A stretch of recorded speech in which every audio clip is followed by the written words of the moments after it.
Hi everybody. So I am bringing you a video about the things that you need to do your interview and begin with VIPKID. Okay, so I have a list, bear with me. Okay, so for your interview, there are a couple of things that you are going to need. You might have to do a little bit of shopping, but you don't have to spend too much money, okay? The very first thing that you're going to need is a strong internet connection. If you have Wi-Fi in your house, then that's fine. But you do want to make sure it's a strong connection. So when you are doing your interview, try not to have anyone else in the house using it, kind of bogging down the speed of. The best thing to do if you can is to plug in an Ethernet cable just to make the internet as strong as possible. Number 2, the next you're going to need are headphones. Now these are headphones that I got at Walmart. And they have them at like Target and probably Meijer. They plug right into my computer. I'll show you the end. These actually have a USB jack. So it looks like this. It goes right into the computer. You could use like a regular, what do you call it? Like a 3mm port. That's fine too. But you do need headphones. This one has a mute button where, you know, if things get loud in my background, I can mute it. They don't have to have that. And for your interview, you honestly could use like your iPhone headphones. But once you start teaching, this is a little more convenient because it blocks out the sound for the students so they can hear you more clearly. Next, number 3. Number 3, you will need a background. Now, for the interview, you do need some type of, they call educational background. This is very simple. If you look at what other teachers have, they normally have a little more elaborate setup, maybe with some lights, and it looks more like a bulletin board behind them sometimes, like a classroom bulletin board. You can go all out, you know, once you begin, but I don't recommend spending a lot of money just for your initial setup. I've had this since I interviewed. It's just a map, and I got this from Dollar Tree. Dollar Tree is going to be your best friend. Obviously, everything is $1, and I'm going to show you some more things that I got from Dollar Tree as well that I use in the classroom. The next thing that you will need are props. Perfect transition. So let me share with you a couple of props that I got just to make class a little bit more interesting. Normally, these are props that I use for the younger students that are like 5 or 6 years old in level 2. But the first one is a microphone. They love to sing, so it kind of echoes. I don't know if you can tell, but la. So I always use the mic, and then I'll hold it to them, you know, when it's their turn to sing. That's one of the props. Another one is this kind of clappy hand. When they do a good job, I will clap it or high five them with it. This was $1. They were both $1 from Dollar Tree. What else? I also have these little dolls. I have 2 of these. $1 from Dollar Tree. Good deals, I'm telling you. I cleaned up. And then this is also important. I do have flashcards. They looked like this, and these were also $1 from Dollar Tree. So you are going to need some props for your initial lesson. Typically, for the best points, I would have about 4 to 5 props. Now, that can be a microphone, it can be a doll, a stuffed animal. If you have kids, you probably have some of these laying around. It could be a puppet. Dollar Tree, also Dollar Tree. You can change the face. I made these for the initial interview lesson. This is an angry face.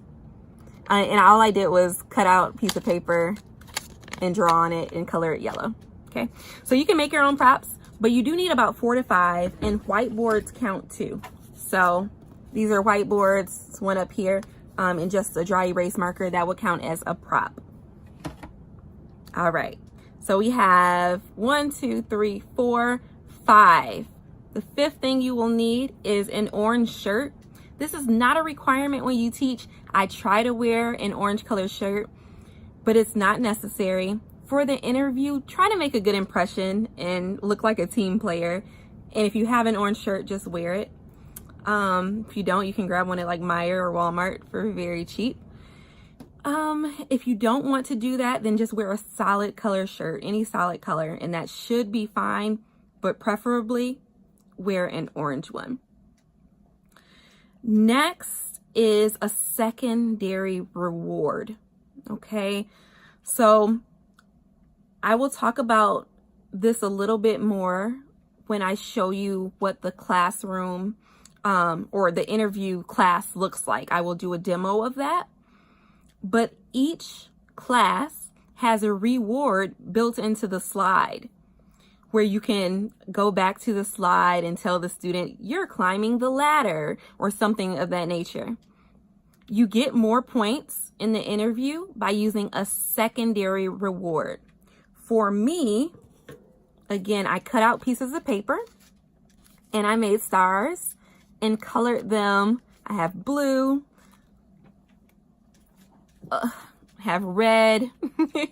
I have more colors too. I don't feel like grabbing them, but I basically will just, you got a star, blue star, and I will put it behind me to make it visible throughout the lesson.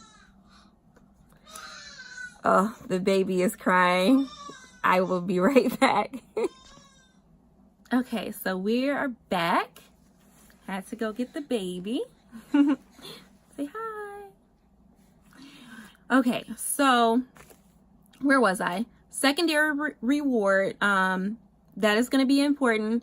You want to have a different reward. I mentioned that mine are stars. So yep, so you get a star, and then I would put this one up there too so they can see the reward throughout the class. And that is just in addition to the one that's on the screen.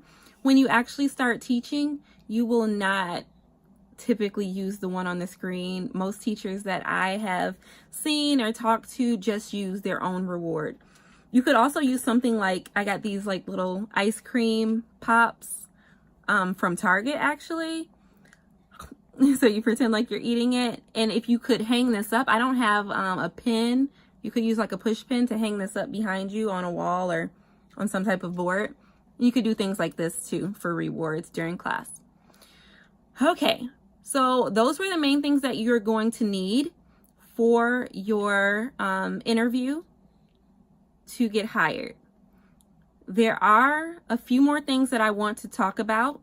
The next things that I list are things you want to make sure you do during the interview.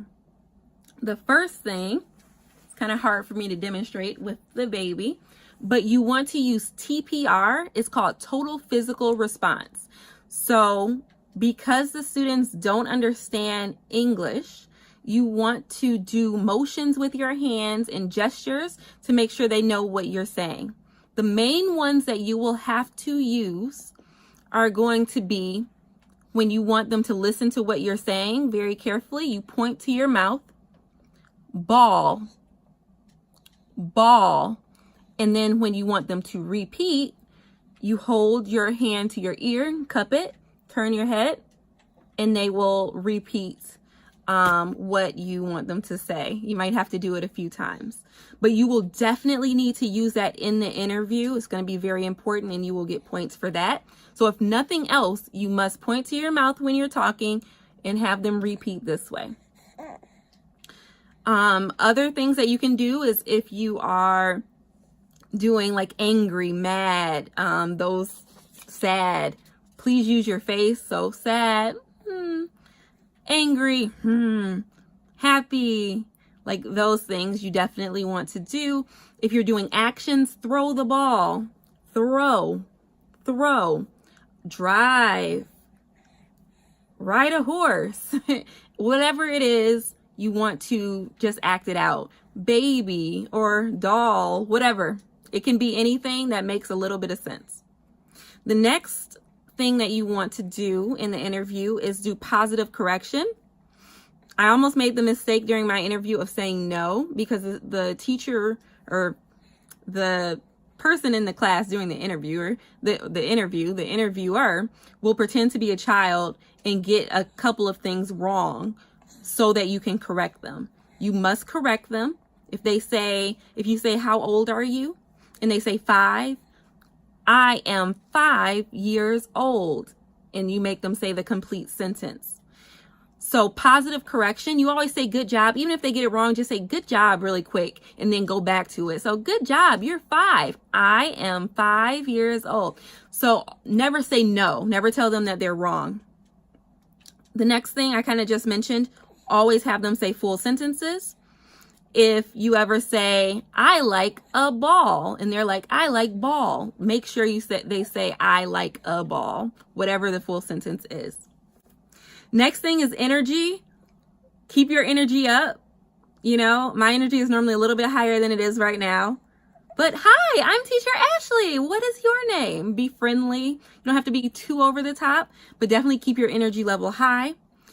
The next thing is correction, or it's not corrections. The next thing is 50 to 50. Teacher 50%, student 50%. Never talk more than the student. So if you're saying something, get them to say the same thing. If anything, they should be talking more than you. So maybe you ask them a question and they have a longer answer. Great. They're talking a little bit longer than you. And the last thing is extending. When you are teaching a lower level student, extension can be really simple. Like if I use the ice cream reward, this is ice cream. Do you like ice cream? No? Yes? And they'll say, yes. You say, yes, I like ice cream. So that's not in the slide. That's something additional. Same thing if you use the stars. This is a red star. Red. And that's not in the lesson, but you are also teaching them something beyond the lesson. So those are the main things that you definitely want to think about when you are doing your interview. Now watch my next video and I will show you what the interview looks like.